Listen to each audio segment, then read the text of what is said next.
Hello, good morning, જય શ્રી કૃષ્ણ, જય માતાજી ને હર હર મહાદેવ. સ્વાગત છે તમારા બધાનું અમારી ચેનલમાં અને આજના નવા વ્લોગમાં. ગુડ મોર્નિંગ પપ્પા. ગુડ મોર્નિંગ, જય માતાજી, હર હર મહાદેવ. મહાદેવ મહાદેવ. શું આજનો સુવિચાર? આજનો સુવિચાર: ભૂતકાળની ભૂલમો વર્તમાનને વધારવો અને ભવિષ્ય માટે તૈયાર રહેવું એ પ્રત્યેક દેહધારી મનુષ્યની પહેલી ફરજ છે. ઓકે. ગુડ મોર્નિંગ, જય Shri Krishna mummy. Good morning, જય શ્રી કૃષ્ણ, જય માતાજી, હર હર મહાદેવ. મહાદેવ બધાઈને. બધાઈને મહાદેવ ને જય શ્રી કૃષ્ણ. હે બધાઈને. તો જો હું અને પપ્પા છે ને અત્યારે જાય છીએ સુરત. હું તો જાવ જ છું. આજે પપ્પાને લઈ જવાના છે, થોડુંક કામ છે. પપ્પા પાછા આવતા રહેશે ને હું પછી સાંજે આવીશ. એટલે થોડુંક થઈ ગયું છે વધારે મોડું. આજ બાપુને લઈ જવાના ને એમાં બાપુને એક તો તૈયાર થવામાં બહુ વાર લાગે. એટલે ઉલટું બોલે તું તો યાર. તારે વાર લાગે, અમારે વાર લાગે. હા, સારું હાલો, થઈ ગયા ને રેડી, નીકળીએ. હાલો. એ સારું હાલો. હેલો, જય શ્રી કૃષ્ણ, જય માતાજી ને હર હર મહાદેવ. કેમ છો બધા? હું તો પહેલી વાર મળી. આ બધા સવારે જય શ્રી કૃષ્ણ કરી દીધા હતા. એમ એવું છે કે આજે ને મને બહુ ઊંઘ આવી, એટલે હું બહુ સૂતી હતી. આમ એવું નહીં, પણ આમ રાતે ઊંઘ નથી આવતી ને સવારે આજ મસ્ત મસ્ત ની ઊંઘ આવી. આજ તો સૂતી હતી હું મસ્ત. પછી ઉઠીને થોડું ઘણું કામ હતું, કામ કર્યું. કામ પતાવીને પછી બેઠા અત્યારે. જો કોમલ આવી મેં લાવ બેહું થોડીક વાર બહાર. કોમલબેન આવે છે રોજ રોજ, પણ એમ એને બિચારીને ઓલા મેળ વગરનું થાય એવું થાય. જે કોમ્પ્યુટર ચાલુ કરવાનો ટાઈમ થાય ત્યારે મારે ઓલો કાઢવાનો ટાઈમ થાય ને ત્યારે એને ઓલો ઘરે આવે સ્કૂલેથી, એટલે ત્યારે નીકળી ન ઓકે. અને અમારે પાર્સલ આપવાનો ટાઈમ થાય ને ત્યાં ઓલા ટ્યુશન જવાનું થાય, પછી આવે ને પણ ત્યાં તો ઓલો પેકિંગ કરીને રાખવું જ પડે આપણે. ઓલો લેવા આવે એટલે પછી થોડુંક એમ ગડબડ થઈ જાય એના જેવું થાય. હા હા. જય શ્રી કૃષ્ણ કોમલ.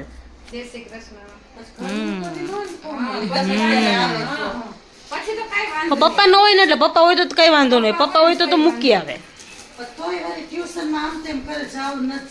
ના ના, પપ્પા પાસે તો વહી જાય. પપ્પા તો મૂકી આવે. પપ્પા પાસે તો વાંધો ન આવે, વહી જાય.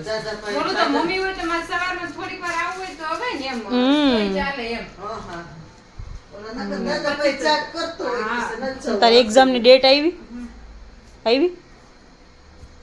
ઓલું પહેલાનું રિઝલ્ટ આવ્યું? અમારે કોમલબેન છે ને જીપીએસ ની એક્ઝામ આપી. જીપીએસ ની તો હવે એનો ટાઈમ લિમિટ પતી ગઈ એટલે જીપીએસ ની આપે છે. અને જીપીએસ ની એક્ઝામ આપે છે. હવે જોઈએ શું થાય.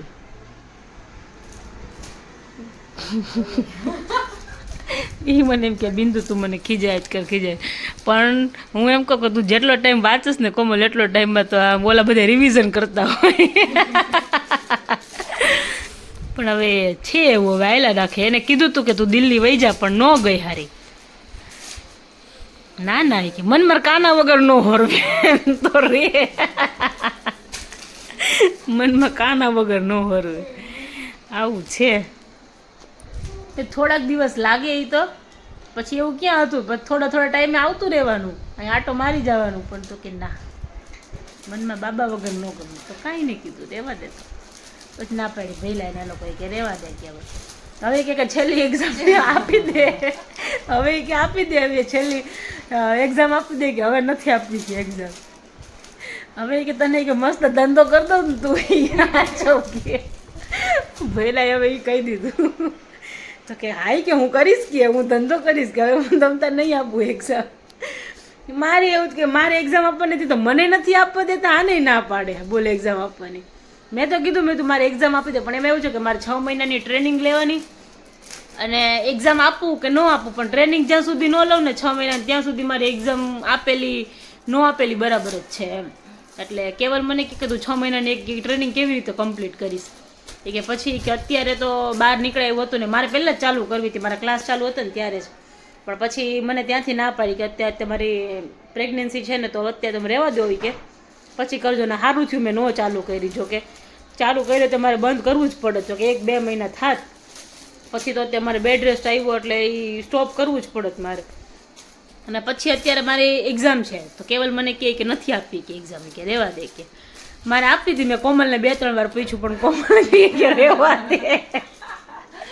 કોમલે ના પાડી ને પછી મને રવિ કે હું ઈ કે તું ઈ કે 15-20 હજાર કે એટલામાં જોબ કર ની કે ધંધામાં 50,000 કે કમાવા છે.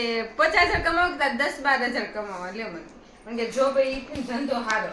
એને તો એ કે પેલા જયારે કરાવી હતી ત્યારે તો બહુ કહેતો હતો.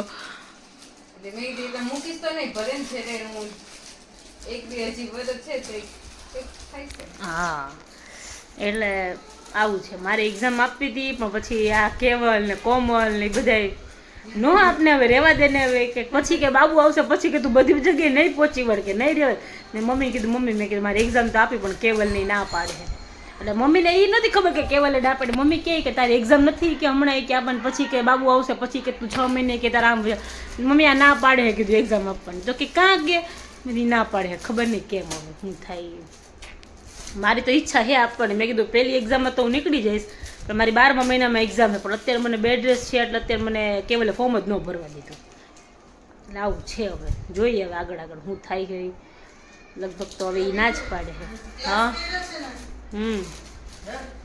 ક્લાસ કર્યો છે ને એક્ઝામ આપી દેવાય હું તો એમ જ કહું.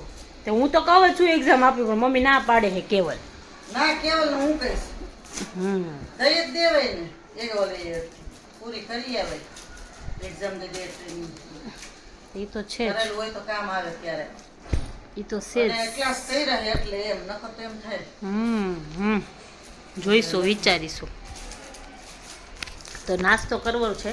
મમ્મી ચા બનાવતા હતા નાસ્તો કરે મેં કે લાવી કોઈ ચા બનાવી દઉં થોડું ઘણું કટપટ પટપટ કરી લઈએ. પછી આજ સવારનું કોકોનટ મેં અત્યારે પીધું છે. સવારે પીવાનું પણ આજ સવારે થોડુંક ઉઠવામાં ગડબડાઈ ગયું હતું એટલે અત્યારે પીધું એટલે આવેલું એમ. ચાલો તો નાસ્તો કરીએ. ચાલો તમે બધા નાસ્તો કરવા. તો જો આશીષભાઈની કાલે બર્થડે હતી પણ કાલે અમુક કારણથી મારે આવવાનું નહોતું વિશ કરવા એટલે કીધું હાલો કીધું આજે જઈ આવી કીધું અને વિષય કરી આવી. જો કેક બેક મસ્ત થઈ ગઈ છે. હેપી બર્થડે આશીષભાઈ. થેન્ક યુ એને મને જોયું એટલે તો પૂરી થઈ ગઈ વાત. કોણ આવ્યું મારું નામ તો બોલ. શર્મા એટલા ને તો જય શ્રી કૃષ્ણ ખુશી. જય શ્રી કૃષ્ણ. જય શ્રી કૃષ્ણ માસી. જય શ્રી કૃષ્ણ બેટા. જય માતાજી બધાને. જય માતાજી. સારું હે ને માસા. આય મહેમાન હા, આવ્યા. જોયું? કેક લાવીને. માસાએ હકોટો નાખ્યો સીધો. એમને પણ કેક માસા. લાવવાની જરૂર હતી એમાં. અરે મારે કાલે જ આવવું હતું ઓકે. પણ કાલે મેં તને કીધું ને મારે આમ છે ને અવાય એવું નહોતું થોડુંક લેટ થઈ ગયું ને એવું બધું ભેગું થઈ ગયું. ઘર બાંધીને બેઠા બેઠા કેટલું નીકળે અર્જન્ટમાં તો જાવું પડે. એવું થાય. એટલે કહું આમથી આમ ને આમથી આમ ક્યાં કરે ઓળાડો. હા હા ચાલો બર્થડે બોય ચાલો કાપી લ્યો. આશીષભાઈ ની કેક કાપી લઈ. હા. કાપ્યું છે ને હર્ષિવ? જો જો જો જો તરત જ ફરી જવાનું. કઈ શું આવતા મહિને મારી બર્થડે કહી દે. બોલે પણ. બોલ ને એ કરે પણ નહીં બોલવાનું નહીં. હાલે પણ હાલે નહીં બોલાવે તને કેવું નહીં બોલાવે.